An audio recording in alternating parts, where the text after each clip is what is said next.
Coin 6 News. Complete, clear coverage. Today on an expanded edition of Face the Nation, is the nation prepared for bioterrorism, and how great is the threat? We'll talk to the Attorney General, John Ashcroft. With reports of anthrax incidents from Reno to New York, the nation is on alert. Is there a connection between these incidents and September 11th? We'll ask the Attorney General. Is the country prepared for this kind of threat? We'll talk with Senator Bill Frist of Tennessee, who is also a doctor, and Dr. Mohammed Akhtar, the head of the American Public Health Association.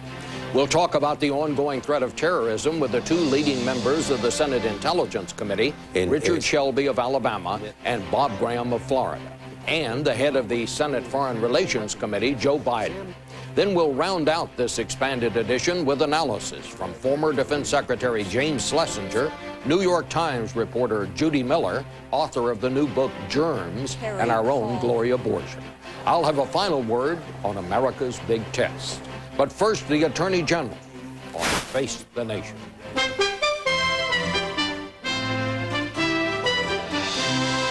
Face the Nation with CBS News Chief Washington Correspondent Bob Schieffer. And now from CBS News in Washington, Bob Schieffer. Good morning again, and we thank the Attorney General, John Ashcroft, for joining us here in the studio. Mr. Attorney General, it's my understanding that you believe that some of those who may have been connected to the September attacks are still out there. Can you give us any idea of how many people you think are still at large? Well, we have a couple hundred people, close to a couple hundred, that we have on a watch list that we are still seeking to find, to question, to be involved in one way or another, to interrogate. I don't want to be more specific about whether they were, how they might have been involved. That's one of the things we're trying to ascertain. As you probably know, we have arrested and or detained close to 700 individuals. Now, all of those people that were detained are the subject of either material witness warrants, court-issued warrants indicating that they might have information that should be presented to a grand jury, or they're the subject of an adjudication of other kinds of violations, either state and local violations, immigration violations, violations of the law. Frankly, we're very interested in preventing additional incidents. We're going to do everything we can to disrupt the networks, the individuals who are associated. And we obviously, given the complexity and seriousness of the incidents on September the 11th, we believe there could well be other individuals that we're pursuing. Well, you said, I believe you used the number 200 that you have on a watch list. We have a watch list of individuals that we want to apprehend and question and to ascertain with more specificity the extent to which they have knowledge of or might be in some way related to either the groups or the actual incidents. In other words, you think there may be as many as 200 people out there who may have some information or some connection to those September 11th We attacks. maintain a watch list that's maybe in the 190-person range, if I have the numbers right there, that we have not yet contacted. As I indicated, we have 700 people that we had detained subsequent to the event. Some of those were specifically associated with the hijackers. Others were individuals that in the process we encountered. Those individuals, of course, are all individuals that we are detaining based on violations or material witness warrants. Now, in addition to the 200, I take it those are people you think that are at large. You're saying that some of the people that you have under arrest may also have had something to do with this. You just haven't come to a determination on that as yet. I think it's fair to say that some of the individuals that we have in custody, that we've detained and arrested, we believe have knowledge of one kind that would be relevant to our investigation or could have been in some way associated with by way of helping or assisting or participating. Well, this is the largest. I've never heard this described as a group that large. You're describing a very large organization. Well, we're being very careful, and we are seeking to disrupt, interrupt, to prevent, and we're being aggressive in doing it. I would emphasize we are being sensitive to the Constitution, to the rights of individuals, and no one is being held without judicial supervision as in a material witness warrant, or no one is being held who has not been charged with a violation. Do you believe that you have been successful in disrupting potential terrorist attacks on this country? Do you have reason to believe that? Well, you know, there's a sense in which the ones you prevent and delay, disrupt, or avoid are the ones you don't hear about. We felt that there was some pretty serious information. The president, I think, related this the other night, that there had been very significant interest expressed in crop dusting experience and the dispersion of one kind of agent or another using crop dusters. We took steps to alert the industry. You know, in many agricultural areas, a crop duster is like a tractor. People left them in the fields. The keys were either in them or they didn't need keys to start them. And our country needed to adjust its way of working in this setting, not to eliminate the use of crop dusters, but to make sure that we provided a risk reduction strategy. This is going to be something we're going to be doing generally. So, in other words, you believe you actually stopped an incident? We can't say with any certainty that we've stopped incidents. We simply think that there were risks that required us to notify people to adjust their behavior, and we haven't had an incident. We can't say that we caught someone red-handed getting into a crop duster, and shouldn't say that. I don't mean, but I'm saying that when we take specific action that helps us reduce the risks, we're doing the right things. And the ones you really disrupt and avoid, you'll probably, well, we may not even know. There are confirmed cases of anthrax in this country right now. Do you believe that there could be some connection between Osama bin Laden and these cases of anthrax? We certainly cannot rule that out. And I think the Vice President, in speaking recently, talked about a suspicion. And the truth of the matter is we are approaching these things with sort of a dual philosophy. The first is the prosecution philosophy. We try to investigate these cases, and there are two cases of anthrax. One's the cutaneous cut on the finger type anthrax that infects the flesh. The other was the case of the death in Florida. But when we encounter information in that setting, we do everything we can to use that information to prevent additional, to try and inform the public, and this process of all of us learning something about how to be a little more careful with our mail, how to take the right steps. The other effort we make is prosecutorial, and we want to ascertain to the extent we can who's responsible and prosecute them. Both of these tracks are going forward. In a prosecutorial sense, we basically will not rule out and have not ruled out. But in the policy sense, we've got to wonder and suspicion, as the Vice President said, this could be related, and we should, in that sense, and from a prevention point of view, think about the potential that it could be related.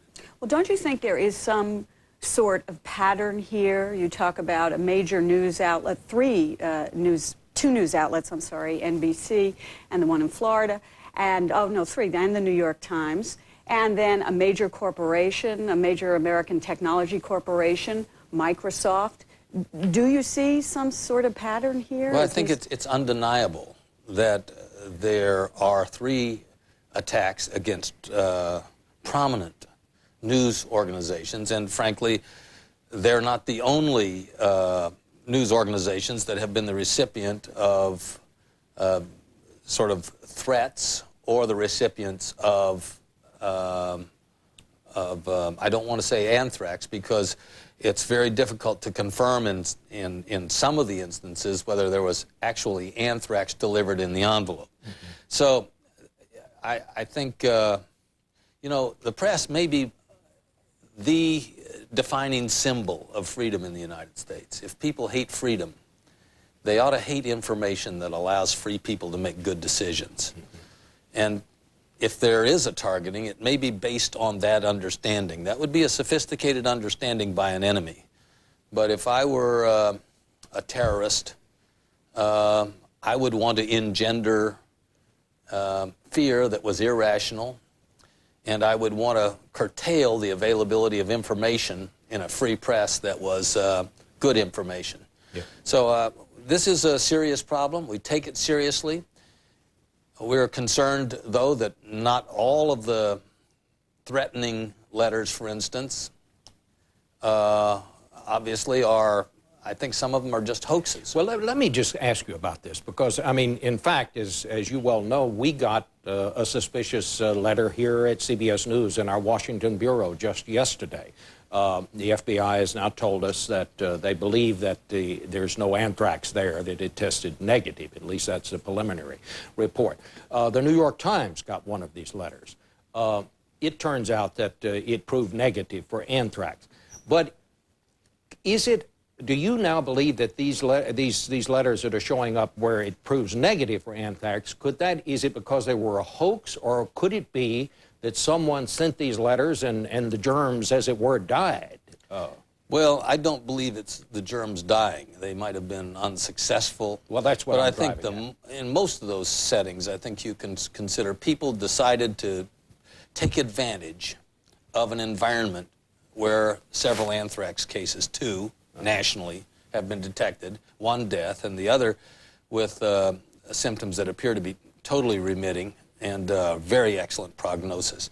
And it's in that setting that I really want to make it clear that to send a threat of anthrax through the mail or to communicate a threat with anthrax is against the law, a threat regarding chemical or biological warfare, and that the authorities, the federal authorities, the Justice Department will prosecute vigorously and aggressively. This is not a time for individuals to think they can get back at other individuals that they don't like, or this is not a joking matter.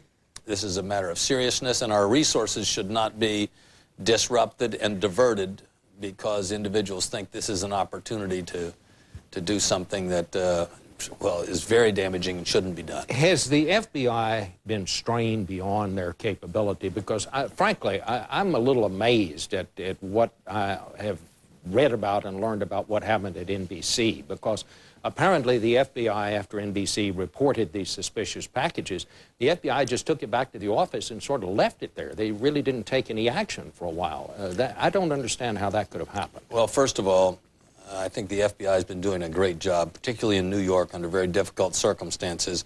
There is a coordinator in each FBI office for this kind of terrorist weapons of mass destruction threat, and the biochemical weapons are seen as weapons of mass destruction. That coordinator was at ground zero doing things there, and when the original letter came in, this has all been explained thoroughly in New York, and there was about a 2 to 3 day lapse before it was sent to the lab. Now, this is a letter which was found not to contain anthrax very conclusively, but that's something we need to learn from. We need to learn that when you are diverted in one emergency, you can't allow things to not be taken care of. Bob Mueller, the director of the FBI, instructed very clearly the explanation of this, which was made by the FBI. I like that culture that Bob's developing at the FBI. When you find a mistake, tell people about it and make it clear how we're going to use what we learn in settings to avoid additional problems. Fortunately, this is a mistake without a consequence, but you wouldn't want to have a mistake that had a consequence in this arena. General, Time magazine is reporting this morning that 25 to 35 Arab men in Denver may have received licenses to drive hazardous materials trucks without even speaking English. What can you tell us about this? Well, I'm not able to comment on that specific case. I can tell you that across the country we have been sensitive to individuals receiving hazmat licenses if they, for any number of reasons, were suspicious individuals. You'll remember the case about which now prosecutions, I think, and indictments have been rendered regarding a dozen or more, I guess it's close to 2 dozen cases in Pennsylvania. Trucks have played a big part in terrorist activity in a variety of settings, not only in the Middle East, but Timothy McVeigh used a truck as a bomb container, so to speak, in the bombing of the Murrah building in Oklahoma. We are sensitive to those issues. We are alert to them. And obviously, we would take action appropriately when we have the right evidence to both contain and curtail the activity of individuals whose licensing is inappropriate and to prosecute those who provide licenses. You know, Mr. Attorney General, you bring up an interesting point when you bring up Timothy McVeigh, and that makes me wonder, when we see these cases, these anthrax things that are popping up from place to place, Could this be the work of another organization that's trying to hook on to this situation now? We're not able to rule out or rule in at this time. The investigation is ongoing. It could well be that there are lookalikes or opportunists who would seek to exploit the situation in the country. We will pursue each of these cases, and when we have the capacity and the information necessary for prosecutions, they will be vigorous and swift. Mr. Attorney General, thank you very much. Thank you. Thank you so much. When we return, we'll talk more about the bioterrorist threats with some experts in that area in a minute.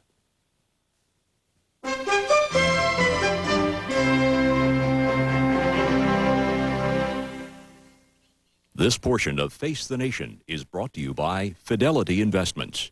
We can help you see yourself succeeding. There's been some dramatic declines in the stock market in the last year. Historically, we have a decline of 10% or more about once every 2 years. That's the nature of the market. Even in good markets, we have declines. If you don't understand that, you're not going to be a good investor. Since World War II, we've had 9 recessions. Guess what? Corporate profits have gone up about 60-fold since World War II. The stock market's up over 60-fold. The stock market historically has been a very good place to be over every 20-year period. That's why you invest in the stock market. I'm every man. And every woman who ever suffered from frequent, persistent heartburn. If you've treated your heartburn and changed your diet, but it comes back 2 or more days a week, then you may know about the burning pain of acid reflux disease. But there's something about acid reflux that I didn't know. Over time, that acid churning up can wear away the lining of your esophagus. I didn't know. I didn't know. I didn't. But today, there's a purple pill called Nexium. It's from the makers of Prilosec. Just 1 prescription Nexium a day gives many people complete resolution of heartburn symptoms. That could mean complete heartburn relief. And importantly, Nexium is also proven to heal erosions in the esophagus caused by acid reflux. Only a doctor can determine if you have this damage. Other serious stomach conditions may still exist. The most common side effects of Nexium and Prilosec are headache, diarrhea, and abdominal pain. So talk to your doctor and call this number for more information and for a free trial certificate for Nexium. Relieve the heartburn, heal the damage. It's possible with today's purple pill called Nexium.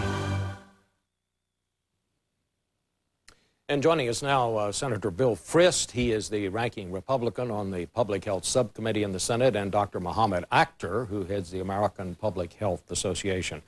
Dr. Akhtar, you appeared before the Health Subcommittee today, so I will ask both of you the same question. Is this country prepared to handle a bioterrorist attack, Doctor? I think we are fully prepared to handle a small attack like this anthrax type things. We are on top of it. But when it comes to a larger attack, then we are not prepared. We are short on many, many places because we do not have an early warning system in place that will let us know that attack has taken place and that we should take prompt action. We don't have the capacity at the local level to deal with it. The CDC, our central place where people go to help, could be very much thinly stretched, and so they will not have the resources. And I'm very pleased that Senator Frist has shown the leadership in the Senate to move this forward before the Congress to have adequate resources allocated so we could be prepared as quickly as possible to deal with the bigger threat. Well, to kind of underline that, Senator Frist, what I was struck by, and I don't remember if it was Dr. Akhtar or someone else, that one of the other witnesses, it was before your committee, but they said that 500 cases of anthrax, that if that happened, there is no hospital or contiguous group of hospitals that could handle 500 cases at once. No, I think the points that need to be made, these events... Is that true? I mean, do you agree with that? There's no question. If you were to use anthrax as a weapon of mass destruction, which Osama bin Laden, the terrorist, have the capability to do, and to my mind, if you were to use it, our system is underprepared, not unprepared, because we can respond. We've made huge progress in the last 2 years. That's not what we're seeing now in New York or the threat you were talking about earlier here or in Florida. The other response has been beautiful. It's been like a symphony. It's been the FBI working with the public health system the way they haven't had to in the past, with good surveillance, good communication, good laboratory response. The problem would be is if that occurred all over the country, or if an airplane flew over and exposed hundreds of thousands of people, You couldn't handle them at our public health infrastructure. You couldn't handle them at the local emergency room. I'm not sure we would have, we don't know, if it happened in several different spots, enough vaccine or antibiotics. That's what we can do, is build that public health infrastructure, and we're doing that rapidly. We're much better prepared now than we were a year ago or 2 years ago. 5 years ago, we weren't prepared at all. Gloria? But we're talking about anthrax right now, which is something that, as you both have said, is sort of controllable. What about if there is some kind of bioterrorist attack that involves a plague, that involves smallpox? Is that something, Dr. Akhter, that really worries you? Absolutely. There are times that you can't go to sleep because you know the weaknesses in the system. Unlike anthrax, these other diseases can spread from one person to another. And we have large number of people, in fact, all of us in this country, are not protected against smallpox. And we know from our intelligence reports that many of the terrorists could get this, have access to it through the Soviet Union, through other places. And so the best thing we can do is to really prepare ourselves, build our capacity, educate our people, so that we could act as promptly as we can to really contain the very first case and then provide the treatment. If both of you would just hold it for a second, we have to take a commercial break here. We'll come back and continue this conversation in just a minute.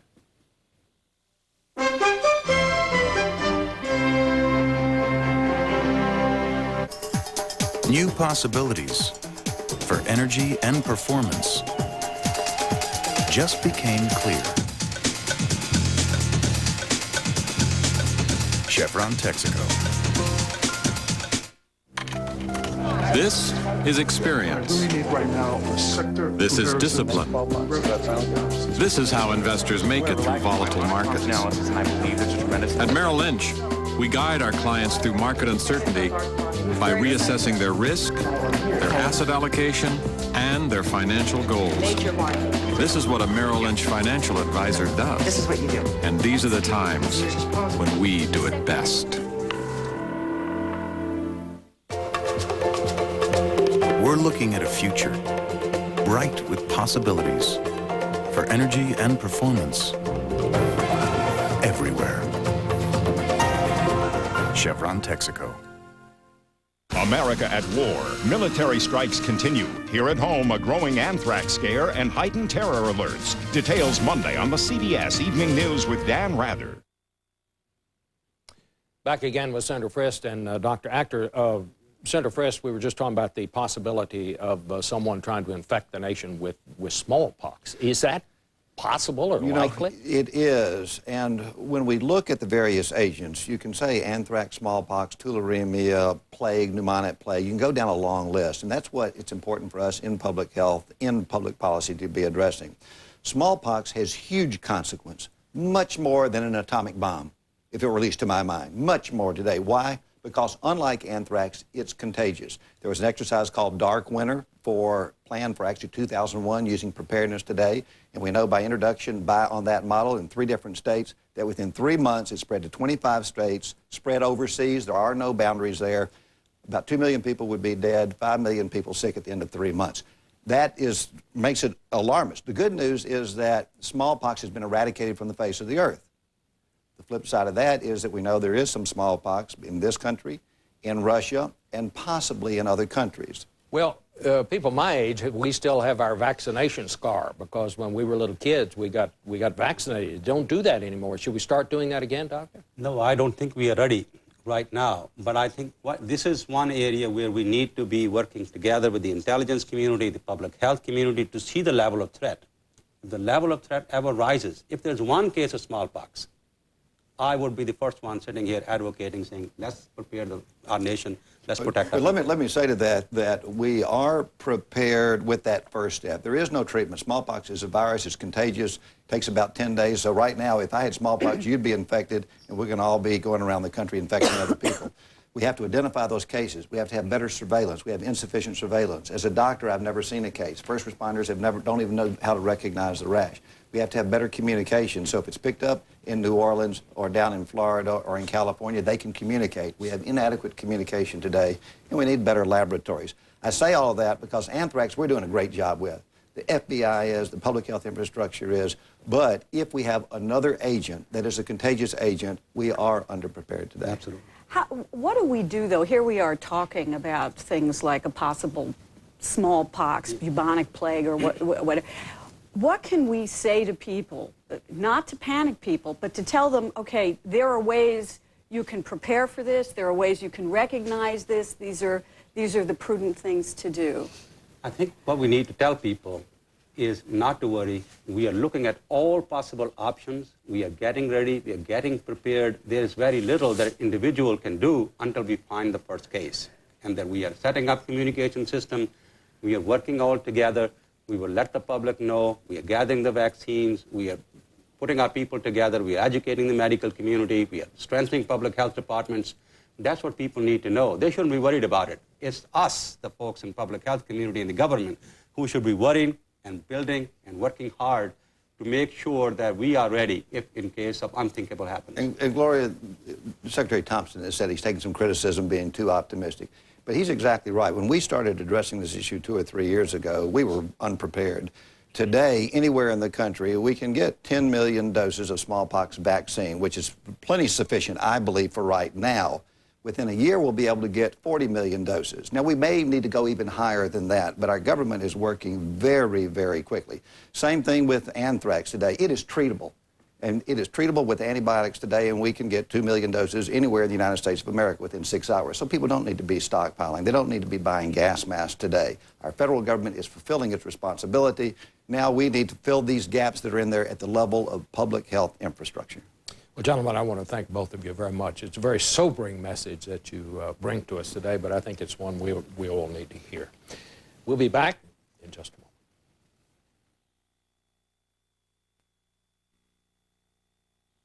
This portion of Face the Nation was sponsored by Merrill Lynch Wealth Management, advice and personal financial planning to help simplify your life.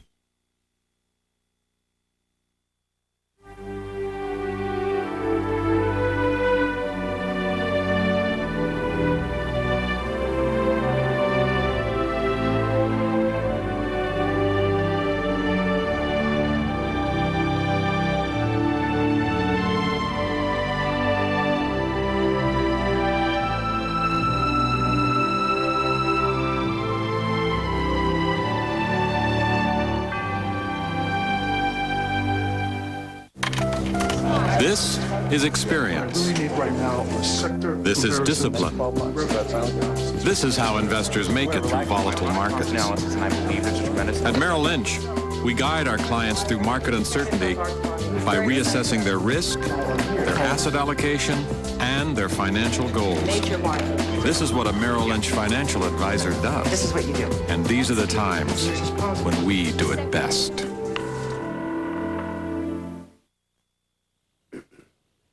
You're watching Face the Nation, part of our continuing coverage of the war on terrorism on CBS News. And we'll be back with our expanded coverage in just a minute.